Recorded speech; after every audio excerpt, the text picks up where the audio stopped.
Carilah perkara yang di atas. Itu yang dikatakan oleh firman Tuhan.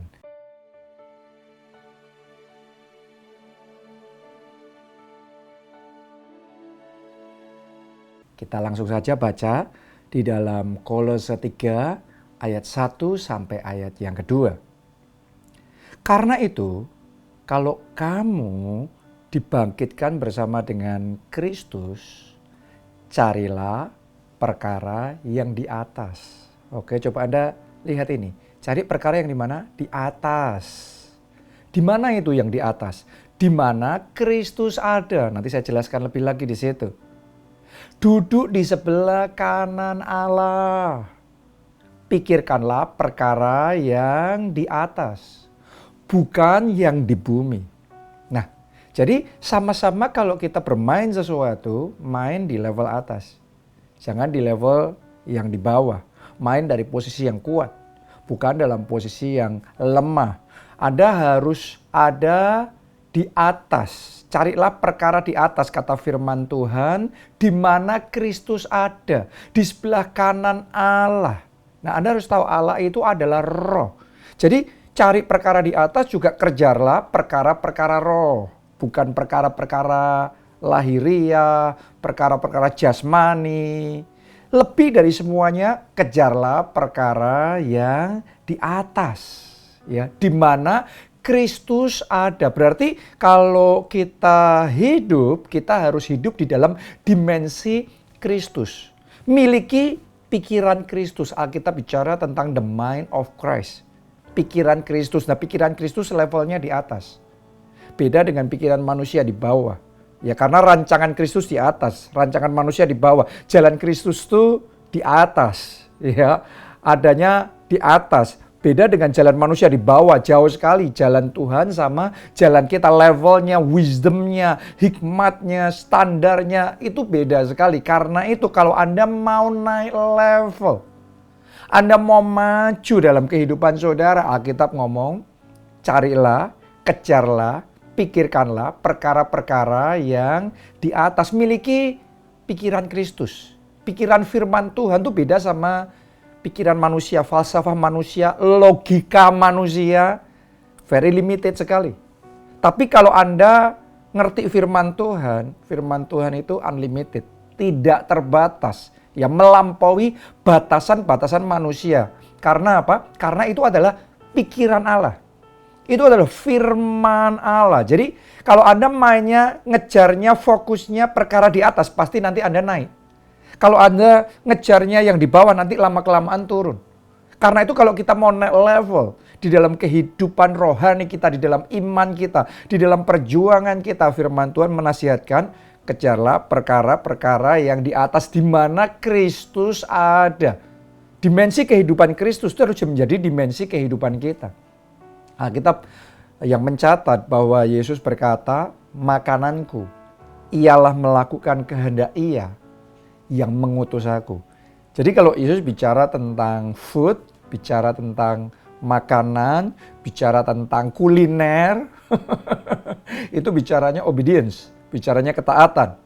Bicaranya adalah melakukan kehendak Ia yang mengutus aku. Saya mau tanya sama saudara, kalau kita sama-sama bicara tentang makanan, saudara bicara dalam term yang seperti apa? Di dalam benak saudara yang muncul apa? Mungkin dalam benak kita adalah berbagai macam makanan-makanan jasmani yang enak, ya minuman-minuman yang memanjakan lidah jasmani kita.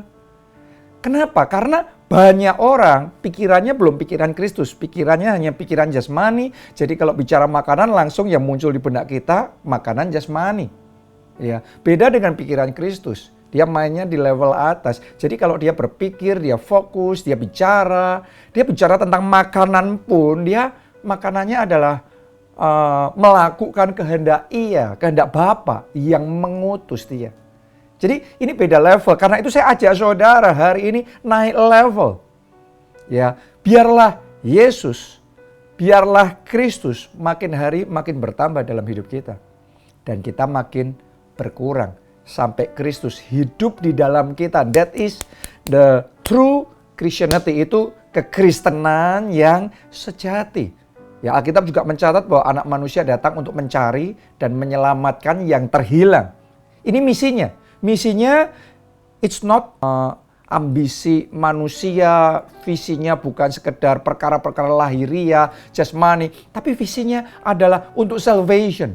Visinya adalah untuk keselamatan, jiwa-jiwa yang terhilang bisa diselamatkan. Saya percaya kalau saudara membuka diri Anda hari demi hari, Kristus semakin bertambah, Anda semakin berkurang, maka dalam hidupmu misi Kristus akan semakin bertambah.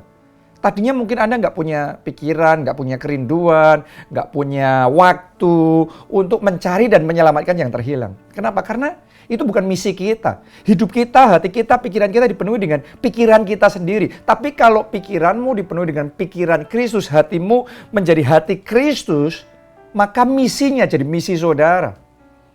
Maka hati saudara akan dipenuhi dengan belas kasihan dengan jiwa-jiwa yang terhilang. Anda akan mulai mencari dan menyelamatkan jiwa-jiwa yang terhilang. Kenapa? Karena sekarang hati kita bukan sekedar kita lagi, tapi Kristus hidup di dalam kita. Ini yang dikatakan oleh firman Tuhan, carilah perkara yang di atas. Jadi saya ajak saudara hari demi hari, ayo semakin hari kita semakin bertumbuh. Ya, sama-sama kita bicara tentang makanan, kita semua butuh makan. Nah, ketika Anda mendengar ngomong kita semua butuh makan, apa yang muncul di benak saudara? Oh iya, saya butuh ayam goreng, saya butuh nasi, saya butuh boba, saya butuh makanan macam-macam. Atau saudara merasakan kebutuhan yang besar akan firman Allah, akan roti kehidupan. Karena Kristus mainnya di level atas, susah sekali untuk iblis bisa menggoda dan menjatuhkan dia. Ketika dia lapar pun setelah doa puasa 40 hari 40 malam, iblis datang untuk menggoda dia, untuk mengubah batu menjadi roti. Tapi Yesus bisa berkata, ya manusia tidak hidup dari roti saja, tapi dari setiap firman yang keluar dari mulut Allah, itulah roti kehidupan. Jadi mulai hari fokusnya saudara mesti hidup dalam roh. Hidup dalam roh, makanannya adalah makanan roh. Itulah roti kehidupan. Itu setiap firman yang keluar dari mulut Allah. Mulai hari ini ya, coba saudara teliti dalam hidup kita masing-masing supaya kita naik level dalam kehidupan iman kita. Ya, pertanyaannya, yang Anda kejar dalam perjuanganmu setiap hari jadwal hidupmu, yang engkau kejar itu sekedar berkatnya atau sumber berkatnya? Pemberi berkatnya. Karena beda level ya. Karena firman Tuhan berkata Tuhan mau membukakan tingkat-tingkat langit dan mencurahkan berkat sampai berkelimpahan. Kalau Anda terima berkatnya saja itu di bawah, levelnya di bawah. Tapi sumber berkatnya itu di atas, kejar yang di atas. Kejar sumber berkatnya, kejar pemberi berkatnya.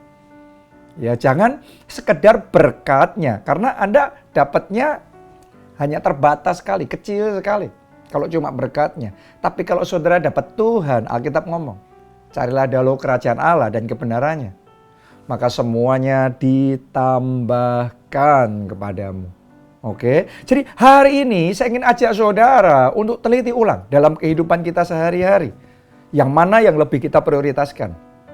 Nonton film, drakor, drama Korea, semua episodenya ditonton sekaligus, atau saudara pilih menggunakan waktu untuk saudara bersekutu dengan intim dengan Tuhan, berdoa, terus kemudian membaca, merenungkan firman Tuhan. Karena ini menentukan. Ini saudara bisa meneliti. Saudara main di level atas atau di level bawah. Anda main di level roh atau di level daging. Yang diaktifkan manusia roh atau manusia jasmani.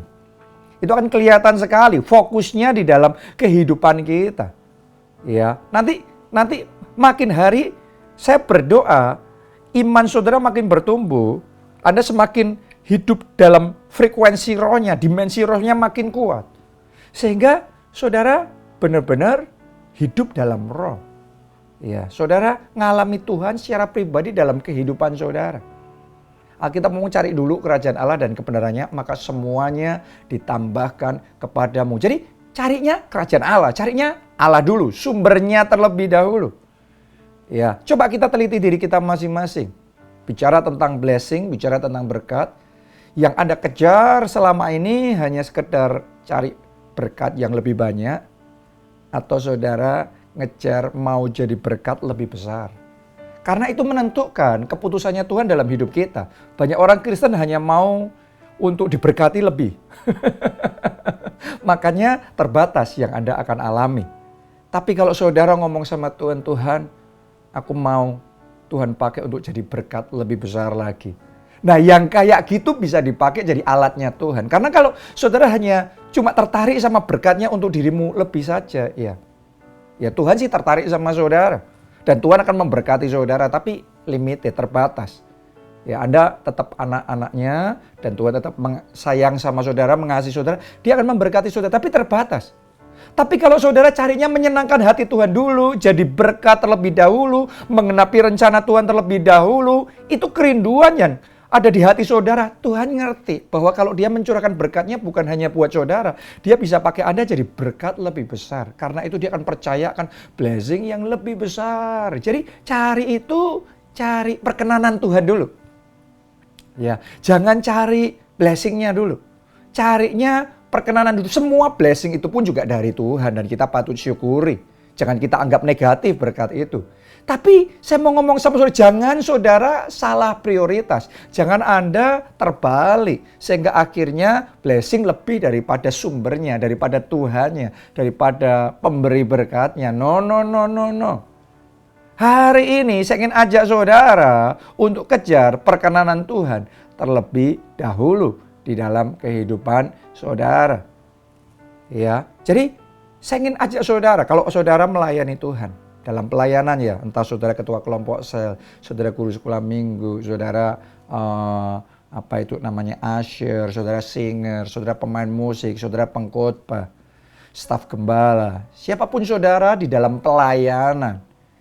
Saya ingin ajak saudara untuk kita evaluasi yang selama ini kita kejar, ya yang lebih kita perhatikan itu responnya manusia, omongannya manusia, pujiannya manusia, tepuk tangannya manusia, atau yang saudara kejar adalah pujian yang dari Tuhan. Menyenangkan hati Tuhan. Berapa banyak orang kecewa di dalam pelayanan. Berapa banyak orang sakit hati, mundur. Kenapa? Ditanya karena orang lain gini, karena dia begini, dan lain sebagainya. Saya mau ngomong sama saudara, sebenarnya kalau kita mau mengakui dengan jujur, tanpa sadar fokusnya kita masih di bawah nih. Fokusnya kita masih sama manusianya sih. Ya nggak salah sih saudara berinteraksi sama manusia. Tapi hari ini luruskan fokus saudara yang terutama itu Tuhan, perkenanan Tuhan, pujian yang berasal dari Tuhan. Kalau Anda dapat itu saja, itu lebih dari cukup, itu lebih dari segalanya. Fokuslah sama perkara yang di atas, di mana Kristus ada. Bukan di mana manusia, di mana ini itu, pujian dari manusia. Jadi bukan jabatannya, tapi saudara fungsinya. Saudara menyenangkan hati Tuhannya, mengerjakan kehendak Tuhannya di dalam kehidupan saudara. Ya, jadi hari ini saya ingin ajak saudara fokusnya mesti di atas. Nanti saudara akan dibawa Tuhan naik level. Ya, bahkan di dalam interaksi ya dengan sesama juga. Saya ingin ajak saudara untuk evaluasi ya. Kita lebih banyak mengkritik, menghakimi yang selumbar di mata orang lain. Atau kita fokusnya adalah mengeluarkan balok di mata kita sendiri dulu. Kita lebih banyak nunjuk-nunjuknya kesalahan suami kita, istri kita, pemimpin kita, gereja kita, kelompok sel kita, teman-teman kita, orang-orang sekeliling kita, atau diri kita sendiri. Karena Yesus ngomong keluarkan dulu balok di matamu. Kalau kita mau jujur di hadapan Tuhan, ada begitu banyak balok mungkin di mata kita yang kita mesti akui di hadapan Tuhan dan kita mesti kerjakan dulu kekurangan kita, kelemahan kita. Ayo bertumbuh. Jangan fokus untuk menghakimi orang lain, menunjuk-nunjuk orang lain, mengkritik, menyalahkan orang lain. Tapi fokus sama saudara mengeluarkan balok di mata saudara sendiri. Nanti dari waktu ke waktu, kehidupan rohanimu akan semakin bertumbuh, Anda semakin maju, karakter saudara semakin akan bersinar terang, karakter Kristus akan semakin bertambah di dalam kehidupan saudara. Ya jangan Bangga kalau wah rasanya kayak bener orang lain yang salah. Kita nunjuk-nunjuk, wah dengan nunjuk orang lain kita yang paling bener. Oh saudaraku, biarlah karakter ilahi Kristus yang bersinar di dalam kehidupan saudara. Oke, dalam pekerjaan sekarang ya. Dalam pekerjaan Anda fokusnya di atas apa di bawah? Banyak orang fokusnya di bawah. Maksudnya gimana? Banyak orang kerja itu cuma fokus cari uang, cari uang, cari uang. Buka toko cari uang. Kerja di perusahaan cari uang, cari uang. Yang penting kita cari uang. Fokusnya cari uang. Untuk siapa? Diri sendiri.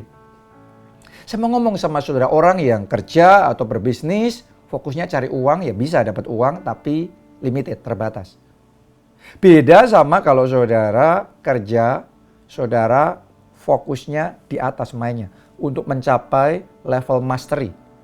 Ya, jadi di dalam sama-sama bekerja ya, orang bisa asal bekerja, tapi ada orang-orang yang belajar dengan sungguh-sungguh, mengembangkan keterampilannya, memperluas pengetahuannya, mengasah skills-nya, terus-menerus sampai di level mastery. Jadi dokter nggak asal-asalan sebagai dokter, tapi sampai di level mastery. Sama-sama jadi arsitek, tapi sampai di level mastery. Di bidang apapun sudah sampai di level mastery. Yang saya tahu, orang kalau sudah sampai di level mastery, saya mau ngomong sama saudara, maka orang itu bukan cari uang, dicari uang. Orang itu bukan mengejar berkat, tetapi dikejar sama berkat.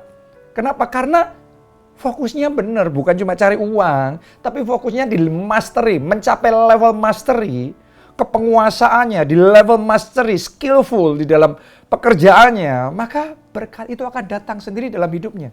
Makanya kalau main di level bawah dapatnya sisa-sisa. Kalau main di level atas, saudara akan dapat dagingnya. Anda akan dapat apa itu namanya, berkat yang empuknya, yang besarnya. Jadi fokus kita mesti benar. Fokus kita mesti, firman Tuhan ngomong, carilah, kejarlah perkara-perkara yang di atas, bukan perkara-perkara yang di bawah. Nanti di dalam pelayanan kah, di dalam keluarga kah, di dalam pergaulan kah, di dalam pekerjaan kah, di dalam keuangan kah, Anda akan naik level. Kalau fokusnya sama perkara-perkara yang di atas. Jadi hari ini saya ajak kita semua, ayo buka hati lebar-lebar, fokus diri kita, mulai switch ya levelnya ini yang ada di hati dan pikiran kita mulai di switch. Fokusnya bukan sama perkara di bawah, fokusnya perkara di atas. Bukan sekedar sama perkara jasmani, tapi fokusnya sama perkara-perkara rohani. Karena itu di mana Kristus ada, itu bukan level yang biasa-biasa, itu levelnya level ilahi. Makanya sudah akan naik level, ngalami kemenangan gilang gemilang di dalam kehidupan saudara. Salam keluarga Allah, dan Tuhan Yesus memberkati.